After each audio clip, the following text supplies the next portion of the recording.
Nous allons prier. Seigneur notre Dieu, merci. Merci pour ton salut merveilleux accordé. Merci parce que nous étions tous errants. Chacun de nous suivait ses beaux pouvoirs. Il t'a plu de faire retomber sur Jésus l'iniquité de nous tous. Et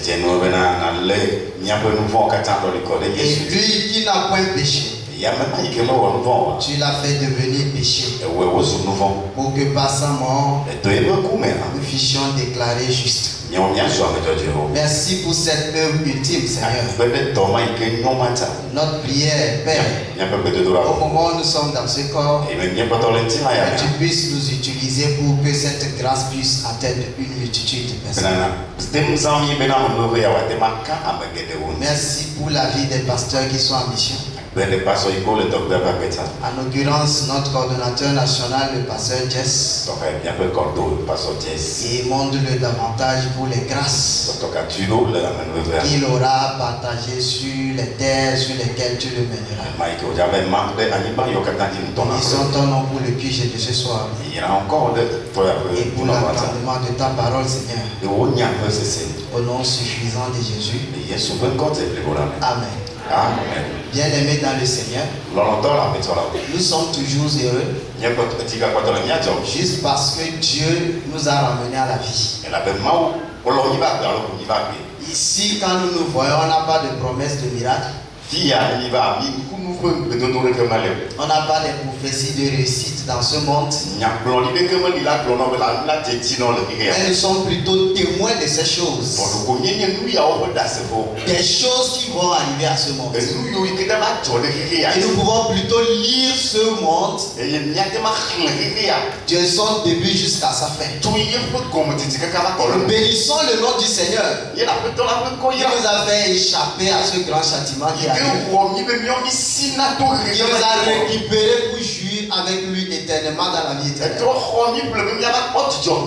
Depuis notre naissance, nous étions morts, ensevelis dans notre corps. Dans ce temple-là, Jésus pouvait nous appeler des sépulcres blanchis. Gloire soit rendue au Père. Lorsque Jésus explique son ministère, en ressuscitant Lazare de sa tombe, Dieu nous a fait comprendre ce mystère par lequel il nous a fait sortir de notre tombe et nous a donné la vie. Et désormais, Paul pouvait dire à notre sujet que nous sommes le temple de Dieu. Parce que nous avons l'esprit du Seigneur. Alléluia.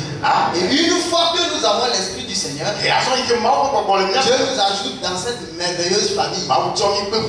Une famille dont les liens ne sont pas charnels. Une famille dont les liens sont entièrement spirituels. Une maison dont les œuvres ne sont pas charnelles. Mais plutôt une maison dans laquelle toutes les œuvres sont spirituelles. C'est ici que nous offrons des holocaustes. C'est ici que nous offrons des sacrifices agréables à Dieu.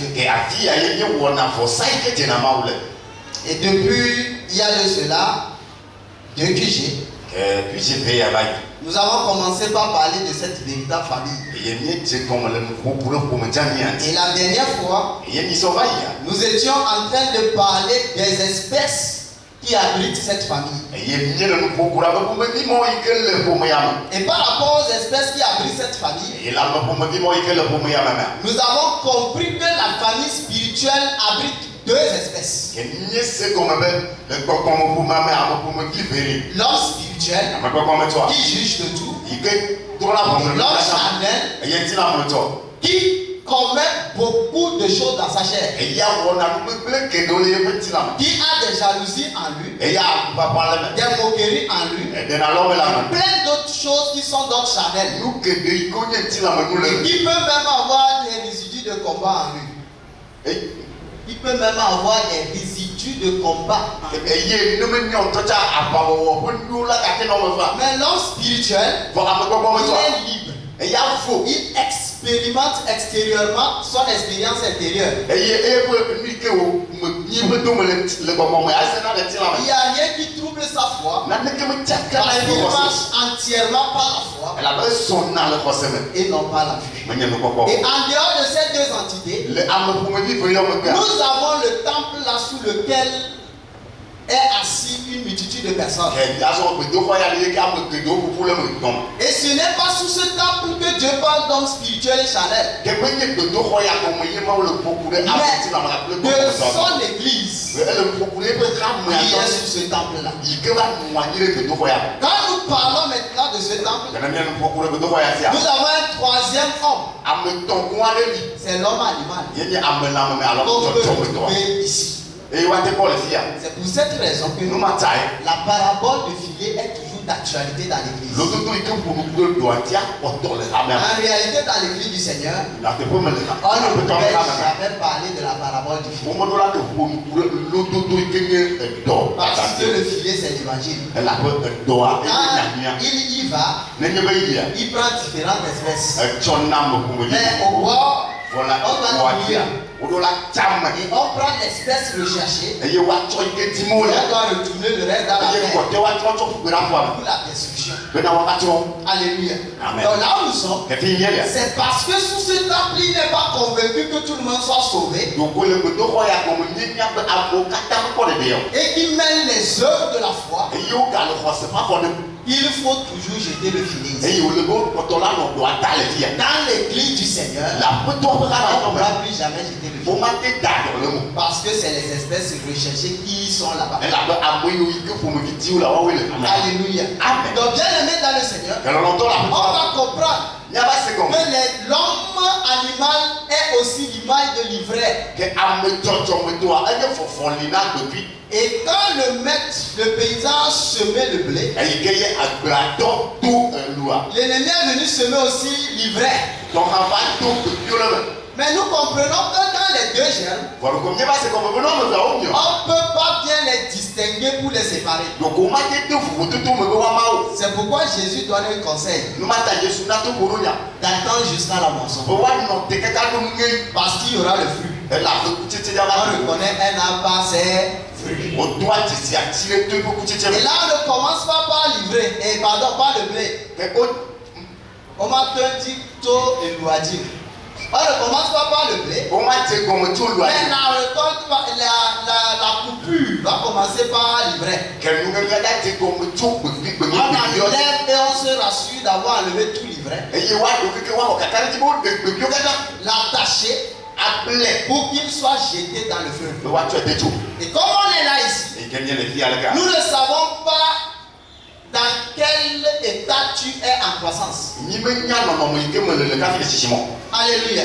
Parce que si tu es réellement sauvé, tu es un blé en croissance. Si tu n'es pas sauvé, tu es un ivraie en croissance. Mais puisque nous sommes ensemble ici, les deux types d'espèces croissent avec la même parole. Et c'est ça le danger. Mais tes fruits feront toujours la différence. Tes fruits vont faire toujours la différence. Alléluia. Celui qui est sauvé, il respire la gloire de Dieu. Celui qui n'est pas sauvé, il soutient de cette affaire sa gloire. Et il s'est compris. Au nom de son salut. Alléluia. Donc bien aimé dans le Seigneur, ces personnes ne sont pas loin. Parce qu'ils s'introduisent parmi nous en tant que des loups cruels. Ils ne parleront pas bien sûr le tout. Et au même moment, dans 2 Pierre 2 le verset 1, la Bible nous instruit qu'ils vont enseigner des doctrines pernicieuses. Et le but, c'est d'entraîner après eux des disciples. Et on peut constater dans la première assemblée de l'église, à Jérusalem que 7 diacres vont être nommés pour le service. Et un homme qui s'appelait Nicolas aussi va être jugé digne. Alléluia. Et bien, il est nommé. Il va travailler. Mais plus tard, Nicolas va sortir, va émerger parmi les frères. Avec une nouvelle doctrine. La doctrine des Nicolaïs.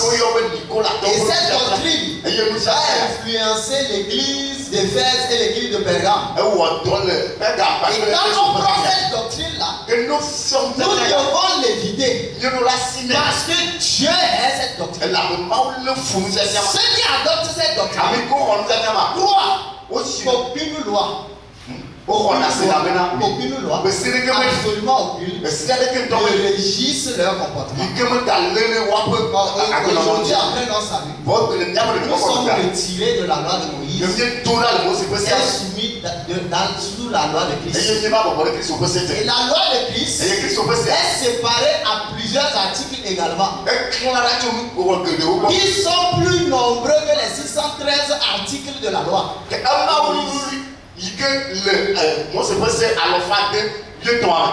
Non. Ils sont plus nombreux que les 613 articles de la loi de Moïse. Ça veut dire la grâce est trompeuse. La grâce n'est pas simple. Parce que Jésus a parlé 2 fois du vin. Le vin qui illustre notre salut. Dans son premier miracle, il sert le bon vin à la fin. Nous comprenons que le bon vin c'est le plus vieux des vins. C'est le vin qui est plus vieux, qui est mielleux. Alléluia. Amen. Maintenant, dans sa parabole de vin, il dit qu'on ne met pas le nouveau vin dans le vieil outre. Le nouveau vin et le bon vin ne sont pas la même chose, mais chez Jésus, il interprète l'évangile de la grâce sous 2 façons comme ça.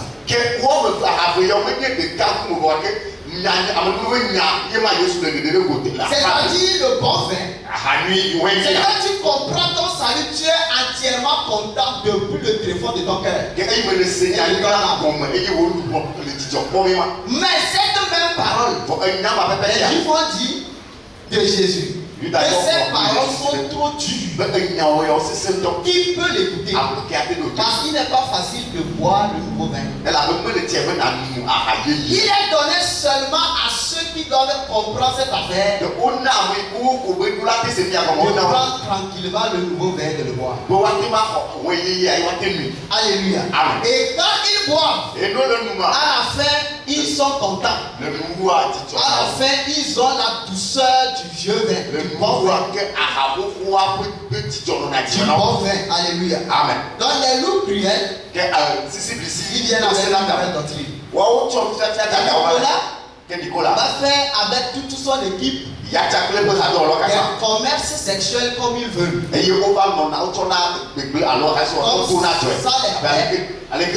Où ils veulent. Et il va conseiller aux autres de faire de même. Parce que si tu es sauvé, il faut tout faire. Dieu ne voit plus rien. C'est toi qui te punis. Sinon Dieu ne voit plus absolument rien. C'est vrai ou c'est faux? C'est vrai. Parce que Paul, pour parler de sa chair, il a dit premièrement que tout m'est permis. Ça c'est le fondement de la compréhension de l'œuvre accomplie.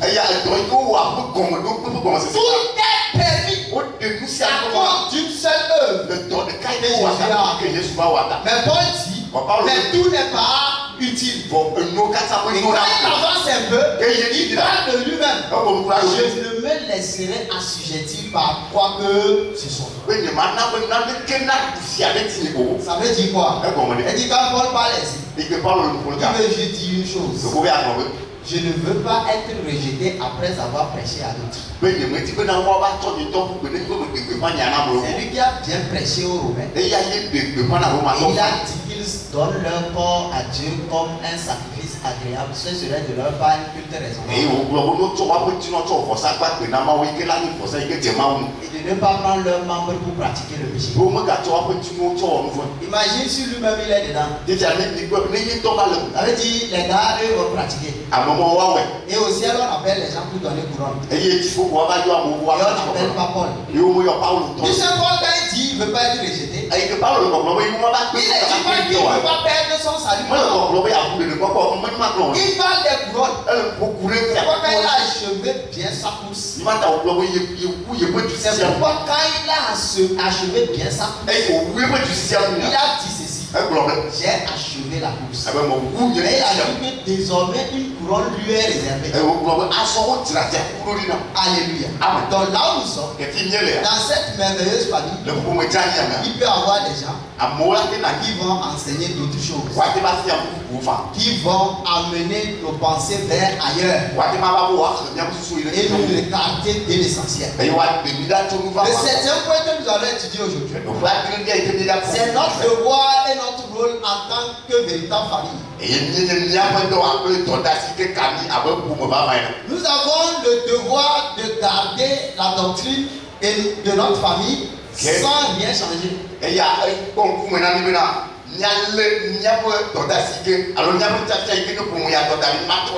nous avons pour rôle de prêcher la parole que nous avons écoutée, que nous sommes sauvés. Et peu importe les difficultés dans lesquelles nous vivons.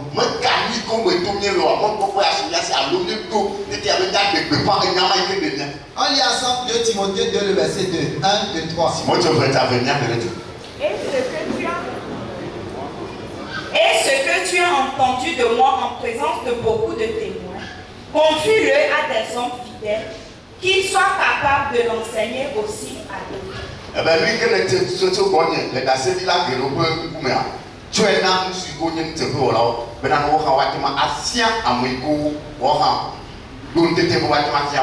Dieu ne nous sauve pas en cachette. Il nous sauve toujours en public. Et quand il nous sauve, notre témoignage ici est une preuve que nous avons vaincu le malin. Alléluia. Tu veux pas être sauvé sans témoigner. Le témoignage, c'est la reconnaissance que le Seigneur t'a fait, s'est appliqué à ta conscience réellement. Et la Bible dit ce que nous avons entendu en présence de beaucoup de témoins, de le confier à des hommes fidèles, qui soient capables de l'enseigner aussi à d'autres. Alléluia. De le confier à quels hommes? Les hommes fidèles, qui soient capables de l'enseigner aussi à d'autres. Donc la fidélité et la capacité dans cette affaire est très importante, bien aimé dans le Seigneur. Nous donnons parce que nous avons reçu. Nous ne donnons pas parce que nous avons créé. Alléluia. C'est pourquoi nous n'attirons jamais de l'opinion ou bien nous n'attirons jamais de la gloire sur nous. Puisque nous servons ce que nous avons reçu. Et si nous l'avons reçu, où est notre gloire? La gloire c'est pour Dieu. Et si nous sommes fidèles, et si nous avons été capables, il nous le rend. Il nous paye. Il a prévu un salaire pour nous. Alléluia. Donc bien aimé, Paul va dire aux Galates, il dit je m'étonne que vous vous détournez si promptement de celui qui vous a appelé par la grâce pour passer à un autre évangile. Comme on est là, on a déjà eu des frères qui ont servi dans les bannières et qui aujourd'hui ne sont plus parmi nous. Mais ils sont où? Qu'est-ce qui s'est passé? C'est un autre évangile qui est venu les chercher. Et c'est parce qu'il y a un autre évangile. Non. Mais qu'est-ce qui se passe? La Bible dit non pas qu'il y ait un autre évangile, mais il y a des gens qui vous troublent, qui veulent renverser l'évangile de Christ. Mais pour Paul, mais quand nous-mêmes Quand un ange du ciel annoncerait notre évangile, que celui que vous avez prêché, que nous avons prêché, il dit qu'il soit anathème. Ça dit on est là au pigé comme ça. Et un ange du ciel descend. Quand l'ange du ciel descend, il a vraiment les attributs de l'ange de Dieu. Il n'est pas l'ange de Satan déguisé en ange de Dieu. Non, mais l'ange de Dieu, il vient et il prêche autre chose que ce que nous avons écouté. Paul dit qu'il soit anathème. Parce que ce que nous on a reçu est entièrement une expérience digne d'être reçue. Nous avons la conviction de notre salut. Quand la dernière trompette va sonner, nous serons au rendez-vous avec le Seigneur. Et ce n'est pas quelqu'un qui nous a demandé de croire. Mais Dieu a ouvert notre entendement pour que nous puissions comprendre cette affaire. C'est pourquoi ce n'est pas quelqu'un qui nous demande de venir ni au QG, ni aux assemblées, ni à s'ajouter à cette merveilleuse famille. Mais si tu as réellement compris, tu demeures dans cette famille jusqu'à ce que le Seigneur vienne. Alléluia. Amen. Bien-aimé dans le Seigneur, il dit, nous l'avons dit précédemment. Et je le répète à cette heure. Si quelqu'un vous annonce un autre évangile que vous avez reçu, que celui-là soit anathème. Alléluia. Amen. Et donc là où nous sommes, comme notre devoir c'est de prêcher cette parole également, conserver la doctrine et la prêcher, la maison spirituelle, la sainte famille, il base sa prédication sur l'orthodoxie et non sur les hérésies. L'orthodoxie c'est la vérité et l'hérésie c'est les mensonges. Nous ne nous concentrons pas sur les hérésies pour parler des gens. Mais nous, la véritable famille, nous nous concentrons sur l'orthodoxie, sur la vérité. Pourquoi, bien aimé dans les églises? Je donne un exemple pour illustrer cela. Quand on prend la machine qui détecte les faux billets, quand on explique comment la machine, que c'est cette machine qui va détecter les faux billets, on pense que quand on amène un faux billet, la machine identifie que c'est un faux billet. On pense que quand on amène un faux billet, la machine identifie que c'est un faux billet. Mais c'est faux. C'est pas comme ça la machine travaille. Puisqu'il y a plusieurs faux billets. Et si le programmeur devrait programmer la machine là pour identifier tous les faux billets, il y en a des nouveaux faux billets et la machine là doit subir des mises à jour chaque jour en fait.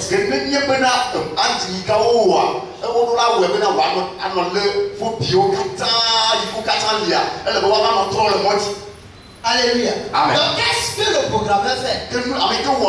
Il sait qu'il n'y a qu'un seul vrai billet. Il n'y a pas plusieurs vrais billets. Donc il programme la machine pour détecter les vrais billets. Donc quand un billet rentre dans la machine et qu'il est un faux billet, la machine commence par crier, je ne l'ai pas reconnu comme vrai. C'est ce qu'on veut de chaque sauvé. C'est ce que Dieu veut de nous. Connaître la vérité au plus profond de ton cœur. C'est ce que Dieu veut. Que la vérité soit au plus profond de ton cœur. Garde le dépôt. Garde le bon dépôt en toi. Pas les hérésies. Tu n'en as pas besoin. Parce que lorsque les hérésies vont venir, si tu gardes certaines hérésies, d'autres leurs futilités vont te séduire. En fait, comment d'autres semblent être vrais va te séduire. Si c'est la vérité que tu t'es gardé, Il est bon que le cœur soit affermi dans la grâce. Si ton cœur est vraiment affermi dans la grâce, quand l'hérésie vient, il ne se pose pas. Il peut s'élever au milieu de nous. D'autres peuvent s'introduire. Il faut enseigner. Ta foi doit toujours bien posée. Parce que tu t'es fait affaire à l'orthodoxie et non aux hérésies. Et l'orthodoxie nous amène à prêcher quoi? Bien aimé dans le Seigneur. Pour comprendre l'orthodoxie, la vérité. L'orthodoxie nous amène à prêcher quoi? Dieu prend soin d'illustrer tout ce qu'il veut de l'orthodoxie dans le livre de Tite 3. Et tu peux lire ça? Parce qu'on n'a pas le temps pour entrer dans le fond. Et la première chose que nous prêchons, c'est insister sur le péché et le jugement. Quand Jésus est venu sur la terre, dans Jean 8:31, il a dit aux Juifs, vous connaîtrez la vérité et la vérité vous affranchira. Dans le verset 33, ils ont dit à Jésus, nous ne fûmes esclaves de personne, pourquoi dis-tu nous serons libres? Jésus leur dit, celui qui pratique le péché, il est esclave du péché. Alléluia. Celui qui pratique le péché, il est esclave du péché. Verset 35, il dit quoi? Jean 8:35. Oui. Verset 35. Or, l'esclave ne demeure pas toujours dans la maison. Le fils y demeure toujours. Donc c'est celui qui a quitté l'esclavage du péché. Il devient fils. Et dans cette merveilleuse famille, c'est lui qui demeure toujours. Mais celui qui est sous l'influence du péché, celui qui n'a pas compris le péché, il est là avec nous jusqu'à la mort. Dans la chair. Ou jusqu'à l'enlèvement. On ne sera plus toujours. Il était dans cette maison. Il ne va pas rester toujours. Mais celui qui a compris comment il a affranchi du péché, lui va demeurer pour toujours. C'est pas dans le verset 36 en même temps. Il dit, si donc le Fils de Dieu vous affranchit, vous serez réellement libre. Nous, quand on prêche, on insiste sur le péché. Et on insiste sur le jugement. Nous ne jugeons personne. Mais notre jugement est vrai. Parce que nous n'avons pas demandé d'arrêter de fumer pour aller au ciel. Mais nous t'avons révélé selon la pensée de Dieu ce qu'est un péché. Afin que tu puisses comprendre comment on règle l'affaire du péché là. Quand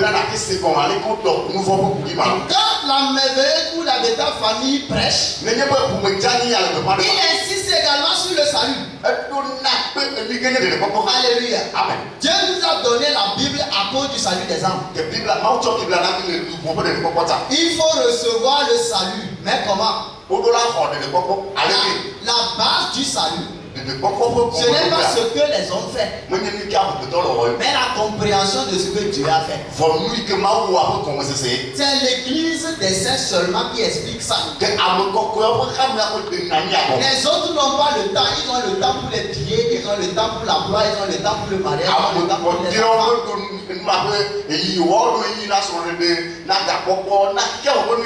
La véritable famille insiste que c'est Dieu qui détient la clé du salut. Nous sommes sauvés uniquement que par la miséricorde de Dieu. Et Romains 8:33 dit, qui accusera les élus de Dieu? Dieu est celui qui justifie.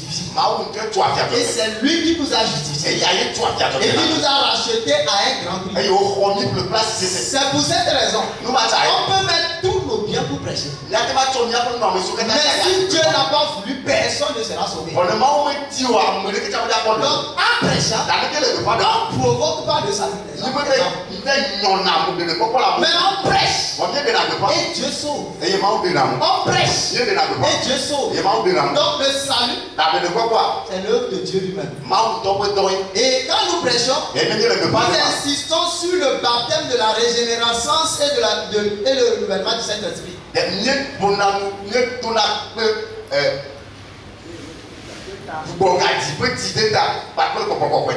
Pourquoi? Les pentecôtistes parlent bien du Saint-Esprit. Mais pas du péché. Or, avant de recevoir le Saint-Esprit, il faut que tu reçoives d'abord le pardon de tes péchés. Donc, on ne peut pas prendre les pécheurs et on fait un programme pour qu'ils reçoivent le Saint-Esprit. C'est pas possible. C'est un enseignement sectaire. C'est une initiation à la sorcellerie et à la pratique démoniaque. Il faut que par la prédication de la parole, tu comprennes le péché. Et que Dieu te fasse le don de la repentance. Et qu'il te permette de comprendre la rémission des péchés. Tu es sauvé. Et Dieu te scelle de son esprit. C'est ça l'orthodoxie. Alléluia. On ne peut pas parler du Saint-Esprit avec les pécheurs. C'est une chose impossible. Et nous comprenons que nous sommes justifiés par la grâce. C'est la grâce qui a motivé Dieu de nous sauver. Amen. Donc quand Dieu dit j'ai tant aimé le monde, c'est pas comme toi tu aimes ta femme. J'ai tant aimé le monde, c'est que Dieu a vu la précarité des hommes. La précarité des hommes. Et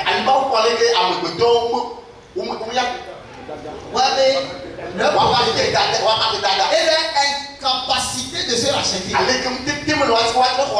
quelque chose a motivé Dieu. C'était la grâce. Dieu disait grâce envers nous. Et de nous sauver en nous faisant comprendre comment il a pardonné le péché. Alléluia. Mais pour ceux qui n'ont pas compris, ils pratiquent des multitudes d'œuvres pour être sauvés. Mais nous insistons sur la grâce de Dieu. Et comment Dieu a été motivé par rapport à notre salut. Et le sixième point, c'est que les sauvés s'appliquent à pratiquer les bonnes œuvres. En temps normal, les bonnes œuvres, c'est dans cette maison seulement qu'on va les trouver. Et c'est quoi les bonnes œuvres? Peut-être tu as déjà des choses en tête. Parce que tu as des conflits entre les frères. Mais la seule bonne grande œuvre que Dieu attend de nous, c'est que nous nous aimons les uns les autres et que nous prêchions cette parole. Si tu aimes ton prochain, ton frère, tu ne vas pas lui faire du mal. Alléluia. Si tu l'aimes, tu ne vas pas lui faire du mal. Alléluia. Et nous allons prêcher la parole. C'est la seule chose que Dieu demande. Puisque par rapport à la loi, nous n'avons pas la capacité là de pratiquer la loi une après une. Mais il dit de nous aimer juste les uns les autres. Comme il nous a aimés. Et ainsi nous accomplirons la loi. Donc toute la loi est résumée sur une seule. Et un seul commandement. Aimez-vous les uns les autres. Alléluia. Amen. Et c'est pourquoi dans le livre de 1 Jean, je crois, dans le verset 15, Jean explique que si quelqu'un n'aime pas son frère, c'est qu'il n'a pas la vie éternelle demeurant. Parce que pour comprendre que je suis sauvé, c'est que j'ai cet indice qui me montre que j'aime les frères. Nous ne sommes pas nés d'une même famille biologique. Nous sommes venus ici à cause de la parole. Mais nous nous c'est moi les uns les autres, plus que la famille biologique. Alors, bien aimé dans le Seigneur, le 8e point de notre enseignement, c'est la gestion de la maison. C'est une famille. Donc il faut des règles de gestion dans la famille. Dans nos familles, dans nos petites familles, nous avons déjà des règles établies. Comment les enfants doivent faire et à quelle heure ils doivent faire ci, ça. Ici c'est la maison du roi des rois. C'est organisé. C'est pas du désordre. Et donc, nous croissons en nombre et il faut que nous soyons organisés. Aujourd'hui, nous sommes à plus de 23 000 membres en Afrique et dans la diaspora.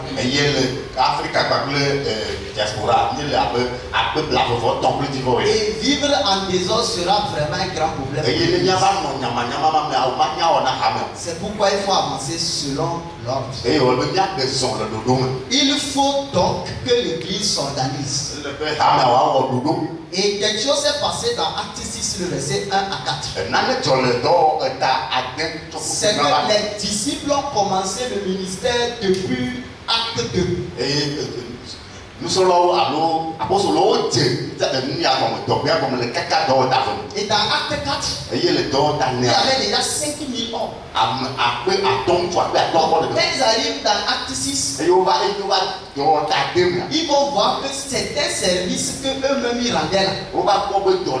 S'ils vont continuer, l'évangile risque de trébucher dans une place publique. Alors ils vont prendre des décisions. On lit ensemble, 1, 2, 3. En ce temps-là, le nombre des disciples augmentant, les hellénistes murmuraient contre les Hébreux parce que leurs vœux étaient négligés dans la distribution qui se faisait chaque jour. Les 12 convoquèrent la multitude des disciples et dirent: il n'est pas convenable que nous laissions la parole de Dieu pour servir aux tables. C'est pourquoi, frères, choisissez parmi vous 7 hommes que l'on rende un bon témoignage, qui soient pleins d'Esprit Saint et de sagesse, et que nous chargerons de cet emploi. Verset 4. Et nous continuerons à nous appliquer à la prière et au ministère de la parole. Alors 2 ministères vont naître. Le ministère de service et le ministère d'autorité, qui est la prédication de la parole. Et donc la Bible dit que les 12 vont convoquer une multitude. Ils n'ont pas convoqué tout le monde, mais une multitude. Et ils ont demandé d'eux de choisir 7 hommes qui leur rend un bon témoignage. Et ils ont choisi. Ce qu'on va faire, c'est que les apôtres vont les nommer. Ils vont les établir pour le service, pour qu'eux soient libres et soient en train de s'occuper perpétuellement sur la parole et la prière, pour que l'église continue pas bien marcher, pas bien fonctionner. Alors bien aimé, quand nous sommes assis comme ça, il y a le service d'autorité qui est dirigé par les pasteurs, par le ministère d'autorité qui est dirigé par les pasteurs et les prédicateurs, le ministère de service qui sont les travaux des départements. Alléluia. Mais est-ce qu'il y a un ministère plus grand qu'un autre? Non.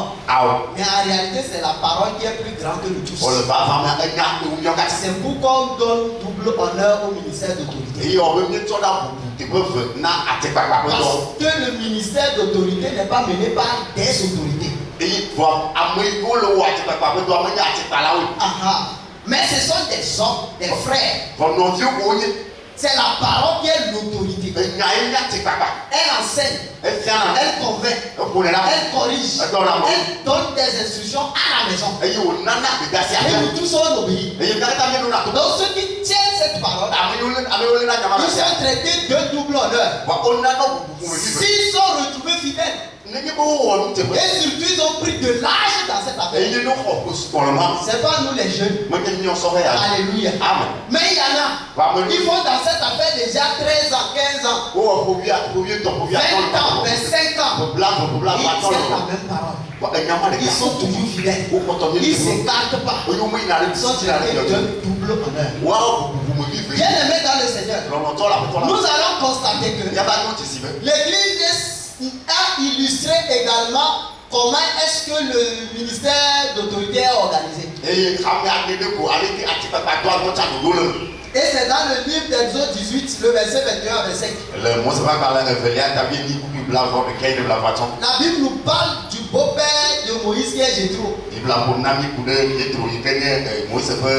Il vient donner des instructions à Moïse par rapport à la gestion du peuple d'Israël. Quand Moïse commence par juger le peuple d'Israël, c'est du matin jusqu'au soir. Et il est épuisé. Maintenant, il faut l'organisation pour que Moïse représente le peuple devant Dieu. Mais il établit des chefs qui vont représenter Moïse auprès du peuple. Donc Jéthro vient lui donner ce conseil, mais il laisse ça à son appréciation et au guide du Seigneur. Alors Moïse trouve ça bon. Et le verset 25 dit quoi? Moïse choisit des hommes capables parmi tout Israël. Et il les établit chefs du peuple, chefs de 1000, chefs de 100, chefs de 50 et chefs de 10. C'est pourquoi aujourd'hui nous avons un président africain. Nous avons des points focaux. Nous avons des coordinateurs nationaux.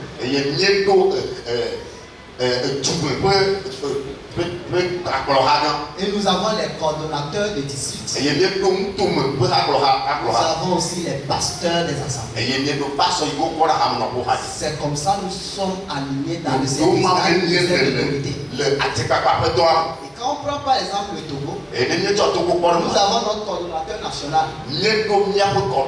Il n'est pas un département. Il est le chef de la mission au Togo. Donc il y a une différence entre le chef du département chargé de la mission et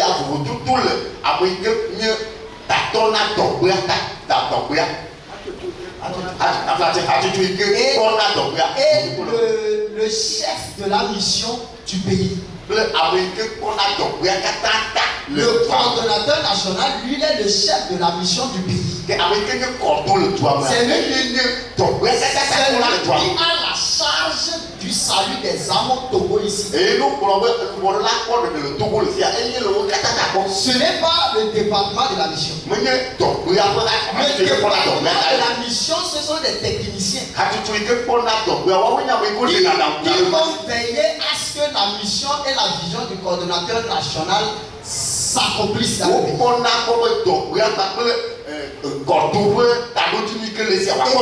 Ils vont veiller à la formation des prédicateurs parce que la moisson est grande mais il y a peu de vie. Ce département a la technicité de produire par la grâce du Seigneur les prédicateurs.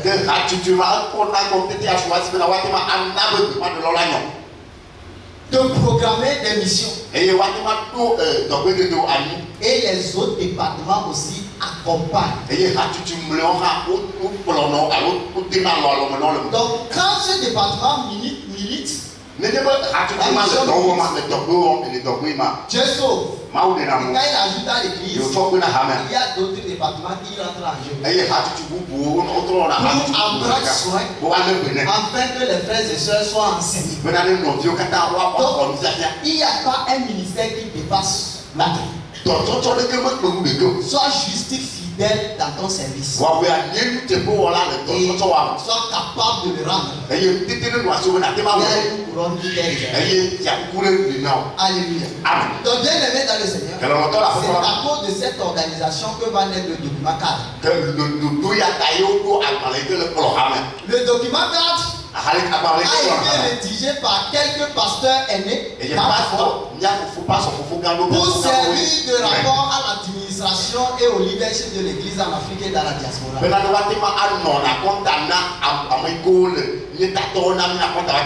L'église étant une entité spirituelle, ils ont eu l'impérieux devoir de conformer notre administration et notre leadership aux saintes écritures.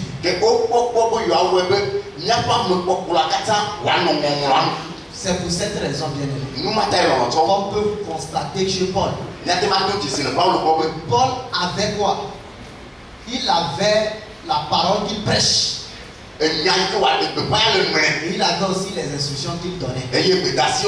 La parole que Paul prêchait, il reste fidèle. Acte 26, le verset 22. Paul dit quoi? Verset 22. Oui. Mais grâce au secours de Dieu, j'ai subsisté jusqu'à ce jour, rendant témoignage des petits et les grands, sans m'écarter en rien de ce que les prophètes et Moïse ont déclaré devoir arriver. Quand Paul va commencer par donner des instructions, ce n'est pas qu'il s'est écarté de sa prédication. Donc le document 4, ce n'est pas une nouvelle chose qu'on veut faire. C'est pas que ça vient changer notre prédication. Mais le document 4 est rempli d'instructions pour l'église. Tandis que la prédication n'a pas suivi d'innovation. Donc, les instructions de Paul, on va les voir dans titre 1, le verset 5 et 6. Paul prêche, mais au-delà de sa prédication, Paul donne des instructions. Alléluia. Oui. Je t'ai laissé en Crète afin que tu mettes en ordre ce qui reste à régler et que selon mes instructions tu établisses des anciens dans chaque ville. Et que selon mes instructions, donc Paul a des instructions.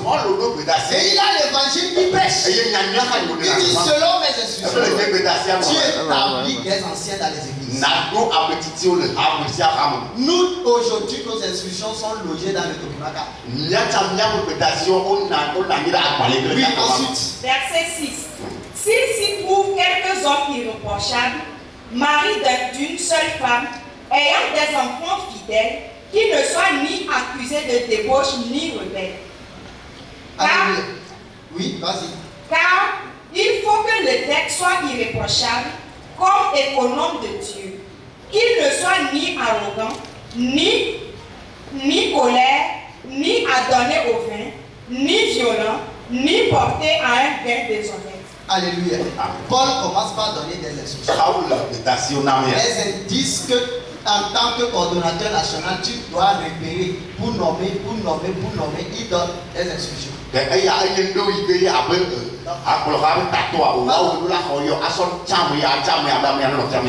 par exemple au Togo, ce ne sont pas les coordonnateurs des districts qui nomment les pasteurs d'assemblée. Mais tous les pasteurs prédicateurs de l'église du Togo sont sous le coordonnateur national. Ils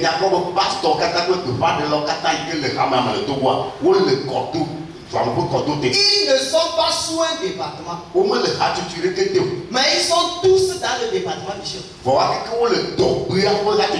Mais ils ne sont pas sous le département de la mission. Ils sont dans l'organigramme fonctionnel, ça. Ils sont sous le coordonnateur national.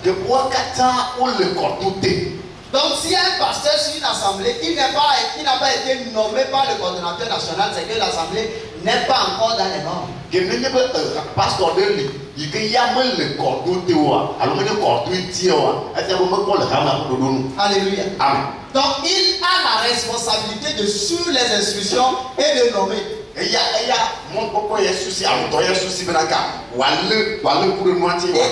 au document, quand l'église est organisée, chacun travaille dans sa bannière.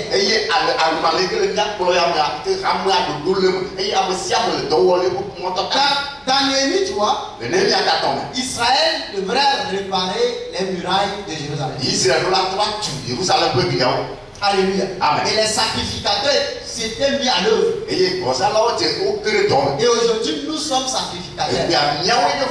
Et c'est nous qui travaillons pour le salut des âmes. Mais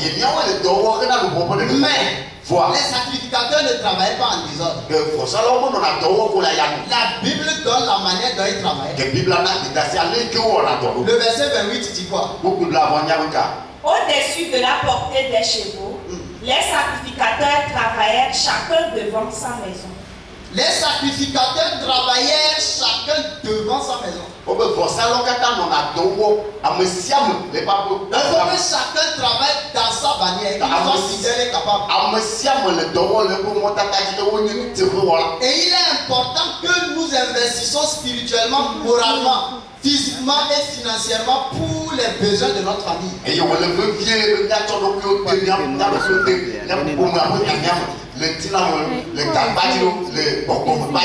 Nous investissons spirituellement. Il faut que nous soyons enseignés et affermis pour qu'on soit laissé aller pour prêcher. Alléluia. Quand Lazare est sorti, il faut qu'on lui enlève les bandes avant de lui laisser aller. Nous ne devons pas être des auditeurs oublieux. Mais ce que nous écoutons doit travailler notre vie dans la marche, dans cette famille-là.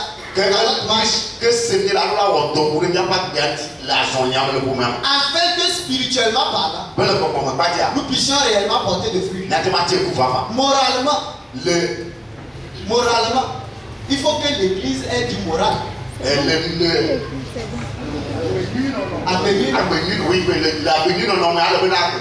ça aussi, ça dépend de la compréhension que Dieu te donne dans sa parole.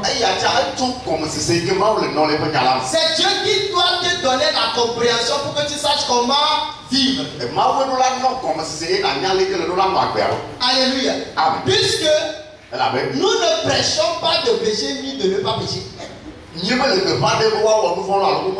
Nous prêchons le salut et l'asservissement. Maintenant, c'est Dieu qui te donne la grâce de croître et de laisser un certain nombre de choses et d'être maintenant un bon conseiller dans les communions des frères. Un frère t'invite à la communion. Alléluia. Amen. La communion, c'est sur certains axes. Quand nous nous rencontrons en tant que frères, nous allons prêcher entre nous, nous allons parler de la parole. Nous allons manger et nous allons exprimer nos points faibles aussi pour être réconfortés et exhorter les gens des autres.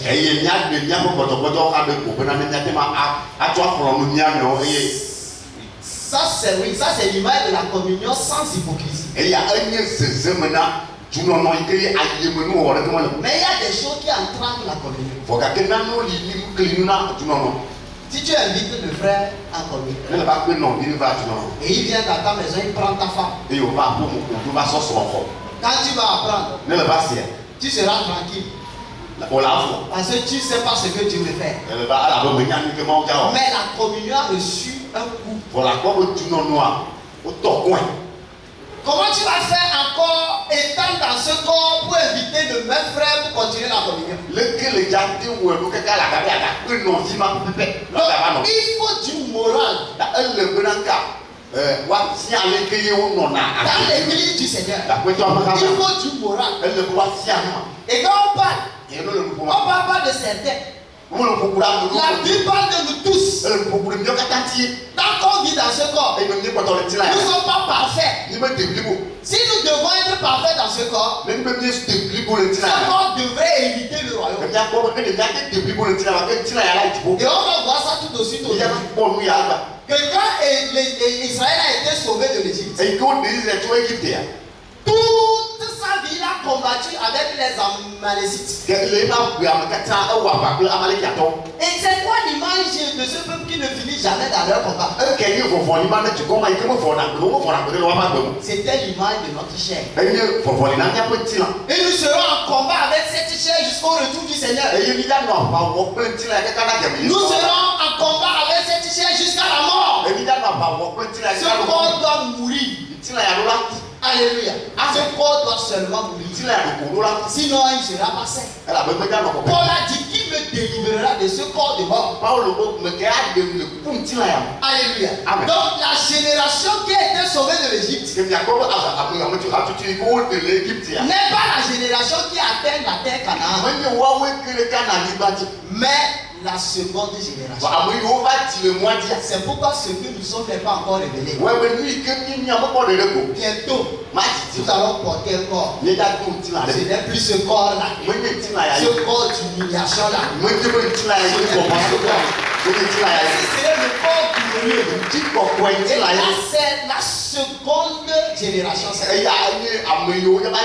notre véritable nous ça. Et nous serons dégagés de cette faiblesse de corps. Et nous serons heureux jusqu'à dans l'éternité avec le Seigneur. Nous devons également investir physiquement et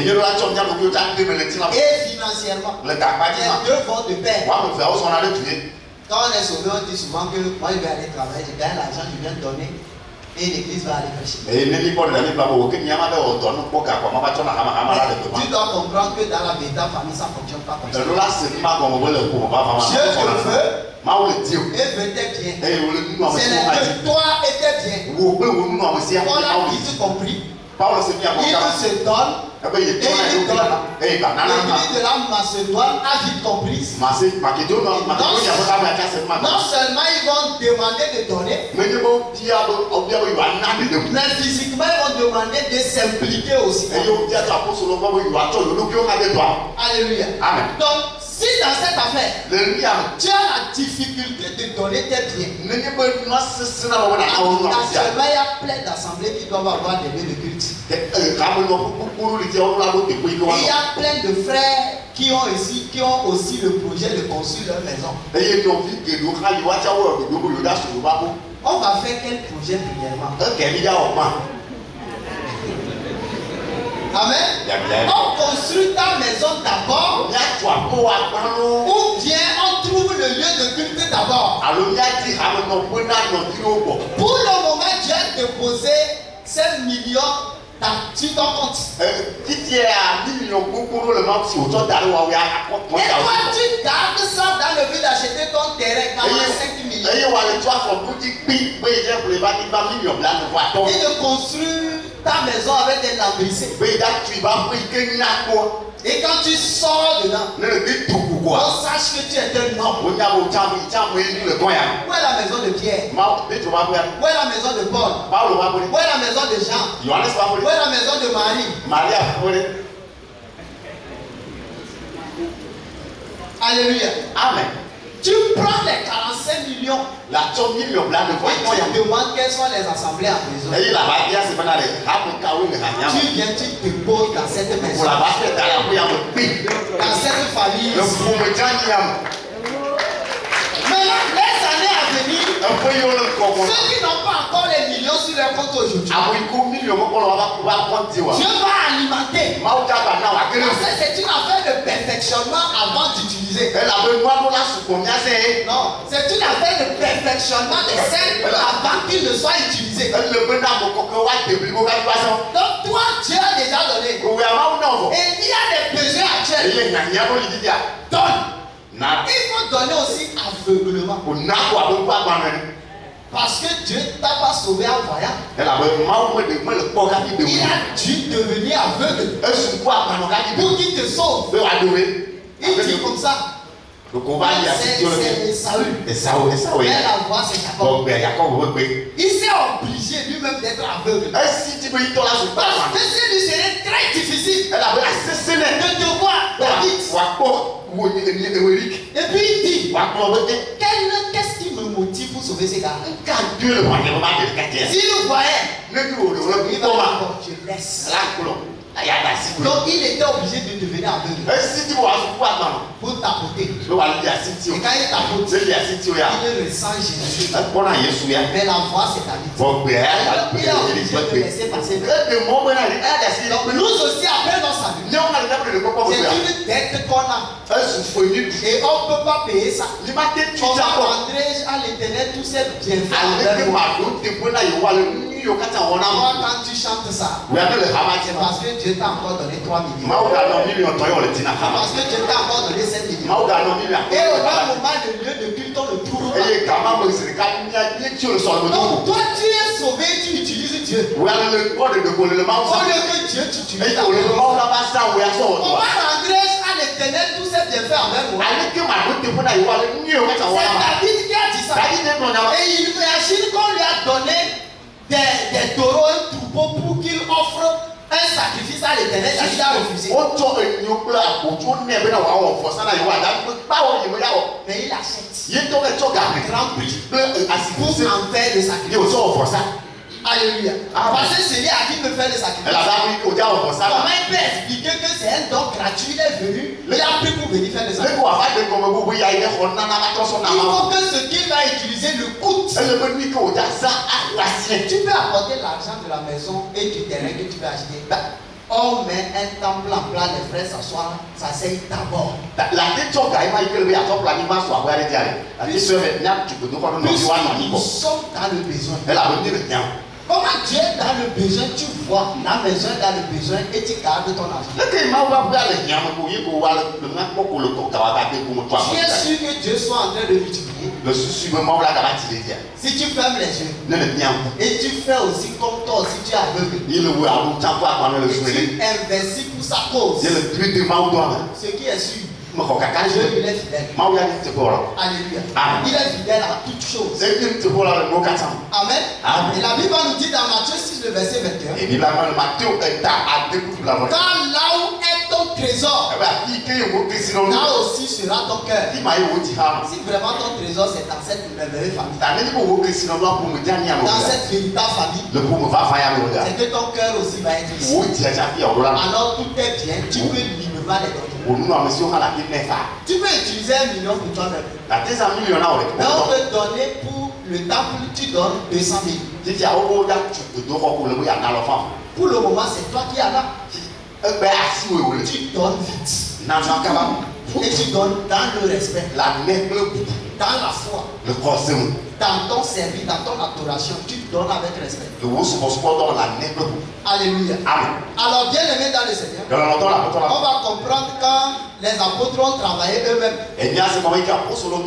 Il dit, vous savez vous-même que ces mains ont pourvu aux besoins à mes besoins et à ceux des personnes qui étaient avec moi. Je vous ai montré de toute manière que c'est en travaillant ainsi qu'il faut soutenir les faibles. Et se rappeler les paroles du Seigneur qu'il a dit lui-même. Il y a plus de bonheur à donner qu'à recevoir. Alléluia. Si tu donnes pour le lieu de culte de ton assemblée, il y a plus de bonheur quand tu as donné. Alléluia. Amen. Et quand on donne l'exemple sur lesquels j'ai déjà survolé de l'église de Macédoine, le verset 5 de 2 Corinthiens 8, il dit et non seulement ils ont contribué comme nous l'espérions, mais ils se sont d'abord donnés eux-mêmes au Seigneur, puis à nous par la volonté de Dieu. Alléluia. Amen. Ils se sont donnés à fond eux-mêmes aussi. Et dit, c'est pas que tu as donné, tu vas t'asseoir comme quelqu'un qui donne dans l'église. Non. Tu continues ton service naturel. C'est là le signe d'une parfaite compréhension que tu sais Dieu non nous ici. Le 9e et le dernier point nous parle des épreuves auxquelles est soumise la véritable famille.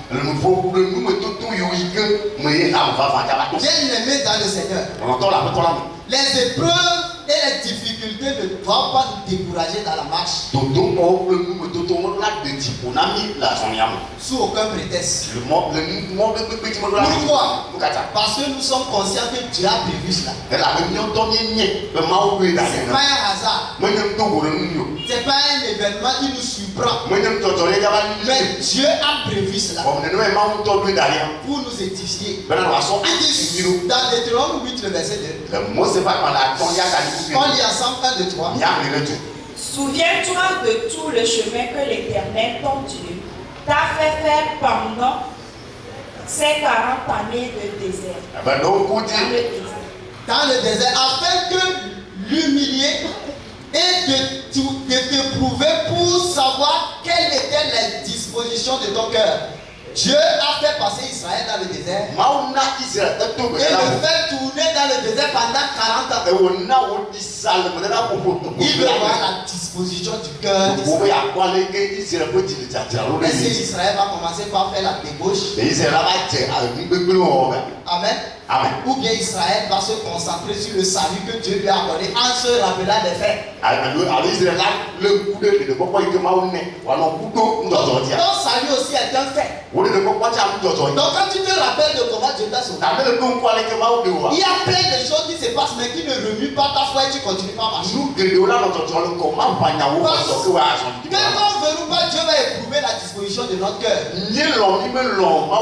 Est-ce que ce que je t'ai donné est authentique et sur place? Alléluia. Amen. Le verset 16, il va dire qu'il t'a fait manger dans le désert la manne inconnue à tes pères. Il dit afin de t'humilier et de t'éprouver pour te faire ensuite du bien. Ça veut dire après que l'épreuve a achevé son travail, Dieu te fait du bien. Mais il faut que l'épreuve finisse son travail. Parce que quand on prend le bijoutier, quand il prend l'or, parfois c'est pas une fois qu'il éprouve l'or. Et il éprouve dans le feu. Quand il met l'or, l'or se dissout. Et il sépare les déchets. Mais il dissout encore l'or pour le purifier encore plus. C'est la même chose Dieu est en train de faire avec nous. C'est pourquoi quand tu ne sais pas, tu vas te mettre dans une course où tu ne peux pas réussir ça non plus. Puisqu'il appartient à toi et à moi que Dieu nous élève au temps fixé, au temps convenable, pas au moment où on veut, pas au moment où on court. Puisqu'il ne nous a pas sauvés pour qu'on vienne lui démontrer des choses. Il nous a sauvés pour faire de nous ce que lui veut. Il faut que dans l'épreuve tu sois patient, dans le but de voir qu'est-ce que Dieu veut faire. Alléluia. Amen. Parce que nous sommes plus précieux que l'or. Donc il est évident que notre épreuve aussi soit plus dur ou bien douloureux que le feu. Alléluia. Amen. Mais nous ne devons pas perdre courage. Nous devons continuer. Parce que la Bible dit dans 2 Corinthiens 2, le verset 9. Car je vous ai écrit aussi dans le but de connaître, en vous mettant à l'épreuve, si vous êtes obéissant en toutes choses. Alléluia. Amen. Nous subissons l'épreuve pour savoir aussi si nous sommes obéissants en toutes choses. Alléluia. Amen. Et comme on est là, Et que Dieu est là. Jacques 1, le verset 3, lisez le verset 2 d'abord. Yakobo, ta femme, il y a beaucoup de frères que moi.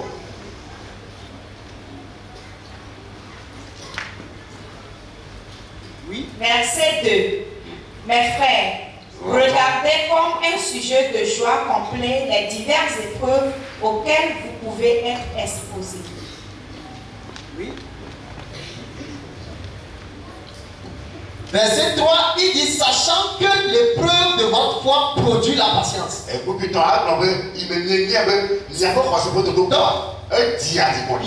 n'est pas mauvaise devant Dieu. Mais en tant que sauveur, nous on voit l'épreuve comme si dans quoi Dieu me met après mon salut. Je crois Ecclésiaste 7, le verset 10. Il dit, d'où vient que les jours, tu dis que les jours passés sont plus meilleurs que ceux-ci. Que ce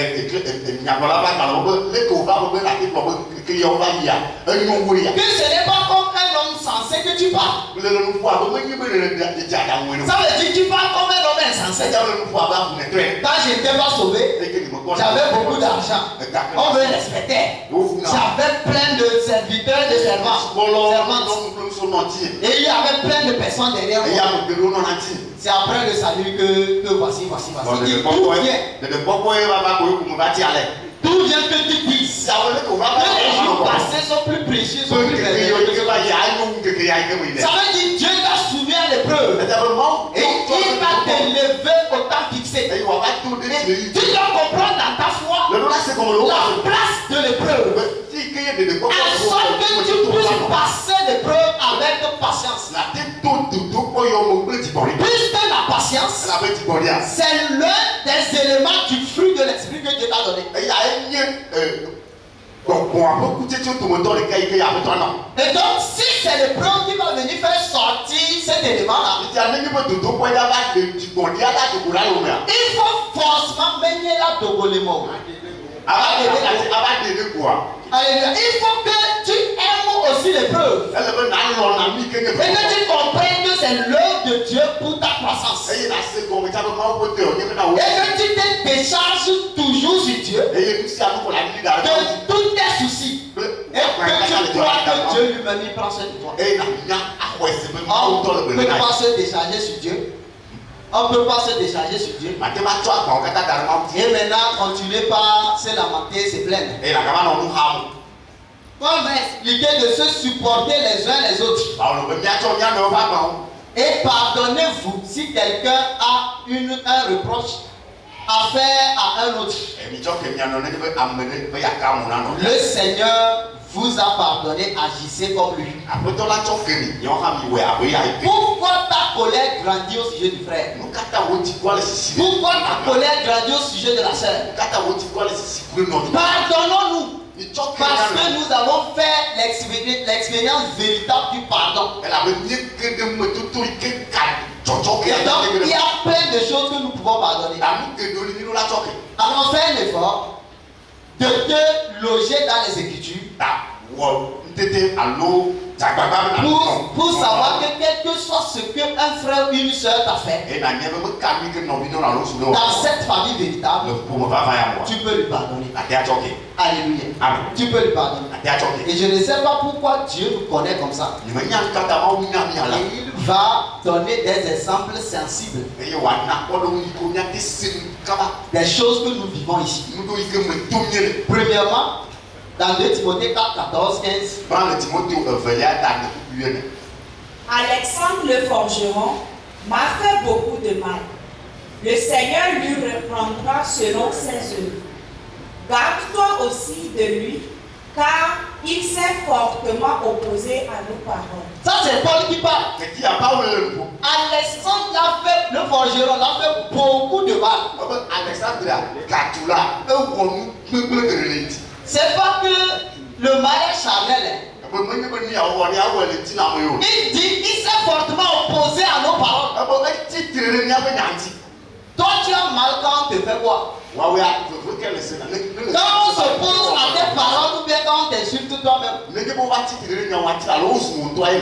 Alléluia. Quand on te fait un mal dans ce corps, c'est ça toi tu as mal. Et tu ne peux même pas pardonner. Paul lui dit, s'il y a quelque chose qui m'a fait mal, c'est qu'Alexandre s'est opposé. Non seulement il s'est opposé, mais fortement à nos paroles. Ça veut dire qu'il n'a pas facilité la tâche pour nous. Il nous a empêché de prêcher la parole. Et il a travaillé durement pour nous empêcher. Alléluia. Amen. Donc nous devons être patients pour avoir la capacité de nous pardonner les uns les autres. Et Jésus va donner cette histoire pour nous montrer comment et à quel niveau nous devons nous pardonner les uns les autres. On lit toute l'histoire. C'est pourquoi le royaume des cieux est semblable à un roi qui voulut faire rendre compte à ses serviteurs.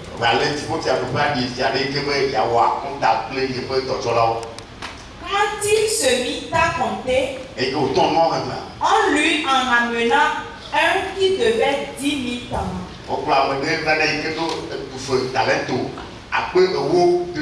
Comme il n'avait pas de quoi payer,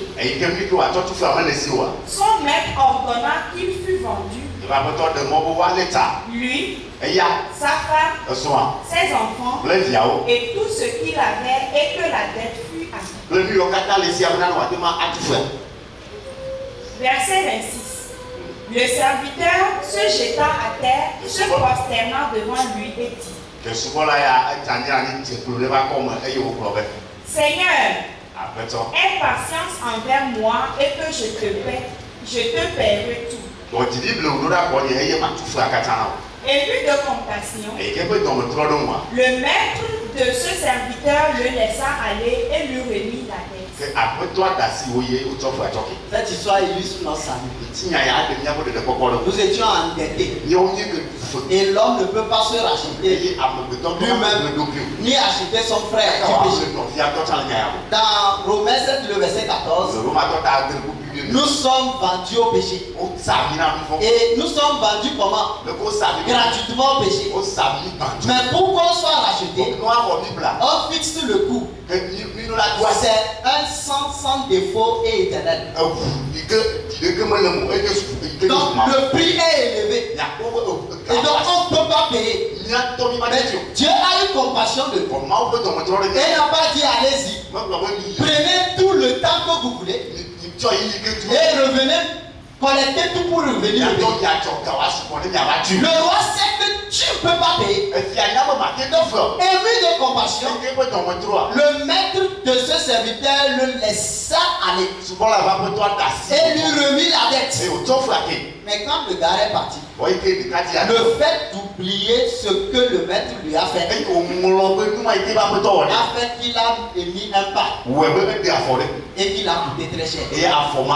Donc, nous aussi après le salut, le fait d'oublier où est-ce que le Seigneur nous a pris nous rend difficile dans la tâche dans le pardon. Après qu'il fut sorti, ce serviteur racontera un de ses compagnons qui lui devait 100 deniers.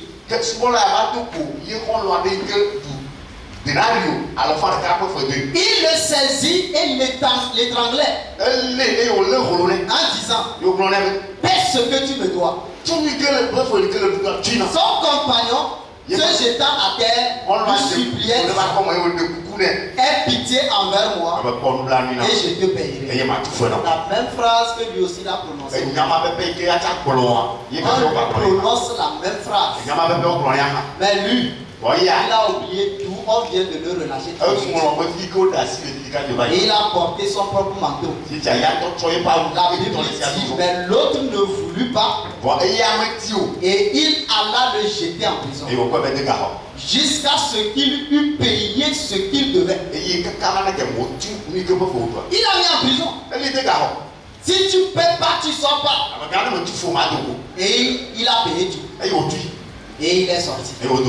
La Bible dit, lorsque nous pardonnons, nous sommes en fait les premiers qui bénéficient de la conséquence de ce pardon. Alléluia. Amen. Nous sommes les premiers. Et Ésaïe 43, le verset 24 nous témoigne que le pardon des péchés, c'était pour que Dieu se soulaille lui-même en premier. Avant qu'il ne tourne son regard vers nous. Donc quand tu pardonnes quelqu'un, tu es plus heureux et tu es plus galvanisé toi-même d'abord. Avant que lui ne jouisse du pardon que tu lui as donné. Donc, bien aimé dans le Seigneur, quand le maître a appris ce que ce serviteur a fait, il a ramené. Et lui aussi devrait payer ce qu'il devait avant qu'il ne sorte. Ça veut dire, si tu as compris réellement cette affaire du salut, tu ne fais pas un effort avant de pardonner quelqu'un qui t'a offensé. Mais si tu n'arrives pas à pardonner, il se peut qu'on doit te retourner dans le séminaire si tu es encore vivant. Sinon, tu retourneras dans ta dette. Alléluia. Amen. Et bien aimé, je m'en vais prendre un exemple. L'exemple des apôtres quand Jésus les parle. Alors Pierre s'approcha de lui et dit, Seigneur, combien de fois pardonnerai-je à mon frère lorsqu'il péchera contre moi?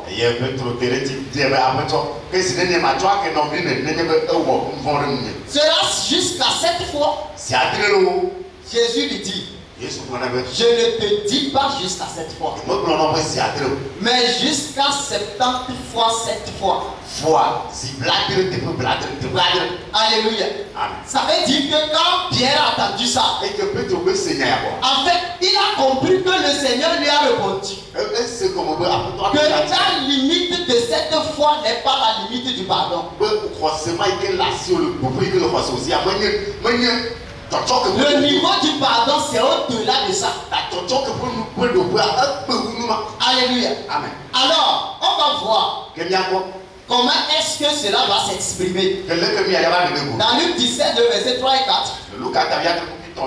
La Bible dit, prenez garde à vous-même. Si ton frère a péché, reprends-le. Et s'il se répand, pardonne-lui. Alléluia. Amen. Maintenant, si ton frère a péché, tu la reprends, tu l'as repris, pardon. Et il ne s'est pas repenti. Tu le laisses. Tu l'amènes vers le frère. Si ça continue, vers l'assemblée. Si ça continue, laissez-le. Mais regardez-lui pas comme un frère, mais comme un non-sauvé.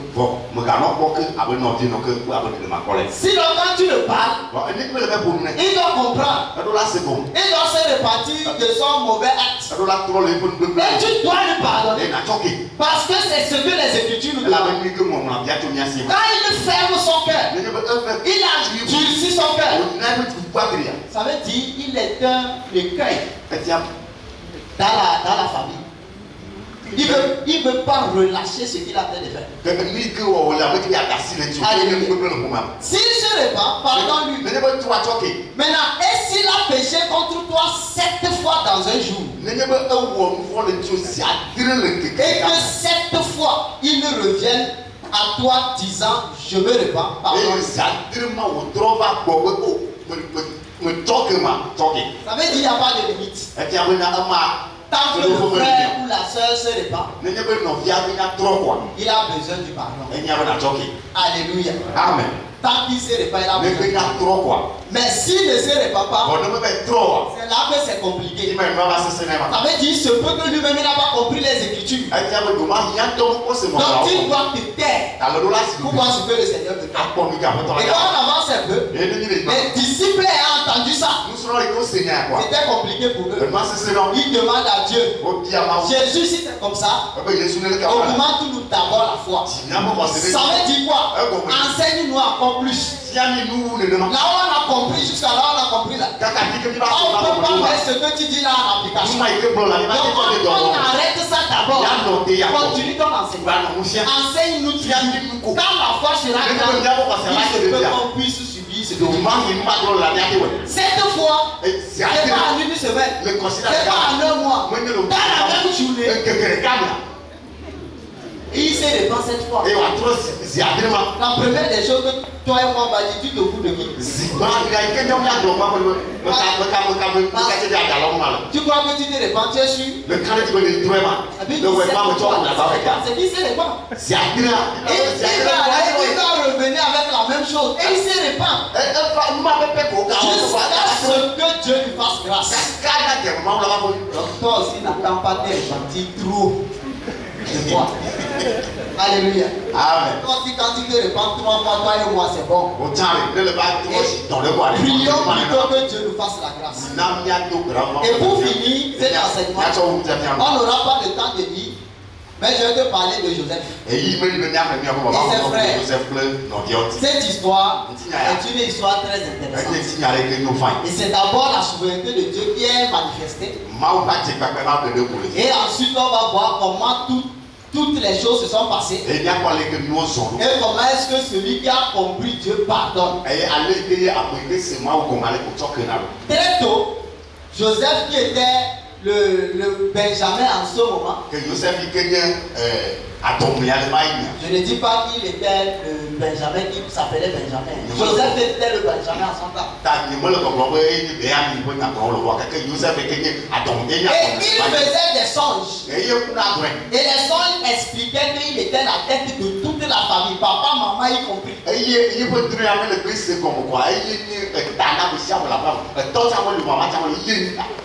Amen. Amen. Donc les frères furent irrités et ils ont programmé de tuer. Le tuer était très difficile pour eux. Donc ils l'ont mis dans un puits. Mais plus tard, ils le vendent au Jésus. Alors ils prennent le sang d'un animal, ils mettent sur son habit, pas pour mettre le père. Que un animal féroce l'a dévoré.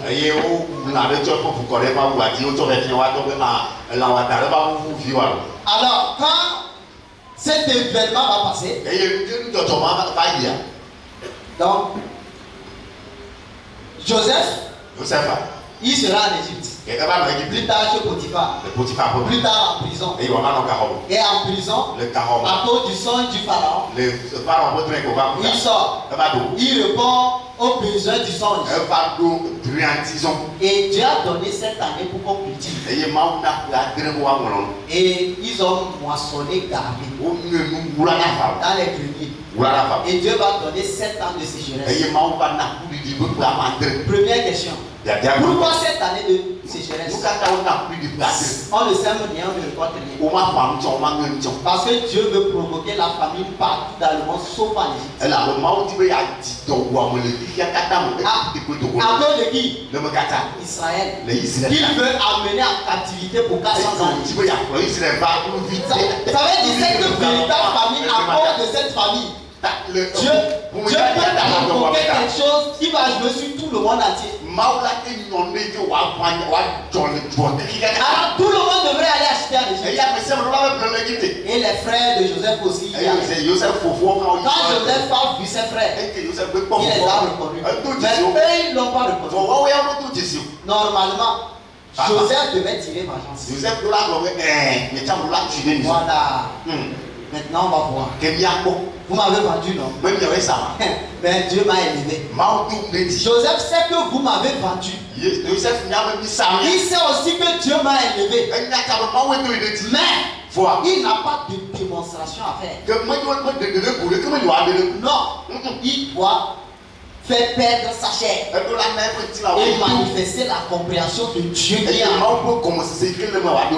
Alléluia. Amen. C'est pas un frère qui nous fait souffrir. C'est pas une soeur qui est le sujet de nos souffrances. C'est Dieu qui nous a sauvés. Alors dans les peines et dans les liens, tu dois demander au Seigneur, tu veux qu'on aille où? Quelle sera l'issue? Je n'ai pas dit c'est cette soeur qui a posé ça. Alléluia. Amen. Donc bien aimé dans le Seigneur, quelque chose va se passer. Et Joseph va exprimer son pardon. Alléluia. Amen. La Bible dit dans Genèse 45, le verset 3, Joseph dit à ses frères, je suis Joseph. Mon père dit-il encore, mais ses frères ne purent lui répondre, car ils étaient troublés en sa présence. Et ils pensaient que Joseph va les rendre selon ce que eux aussi l'avaient fait. Mais voici la confession de Joseph. Il dit, vous aviez médité de me faire du mal. Dieu l'a changé en bien. Alléluia. Amen. Maintenant, Dieu l'a changé en bien pour faire quoi? Pour accomplir ce qui arrive aujourd'hui. Pour sauver la vie à un peuple nombreux. Alléluia. Amen. Donc il pardonne ses frères. Il leur dit plutôt, faites venir toute la famille. Habitons là où il y a la nourriture. Et non, on va quitter ici pour aller chercher la nourriture. Prie Dieu pour toi et pour moi que Dieu nous donne ce cœur. Parce que c'est comme ça que nous devons vivre dans la bêta famille. Et là, il se produira beaucoup de miracles parmi nous. C'est-à-dire le miracle du salut des âmes. L'évangile va avancer encore mieux. Parce que nous ne vengeons pas nous-mêmes.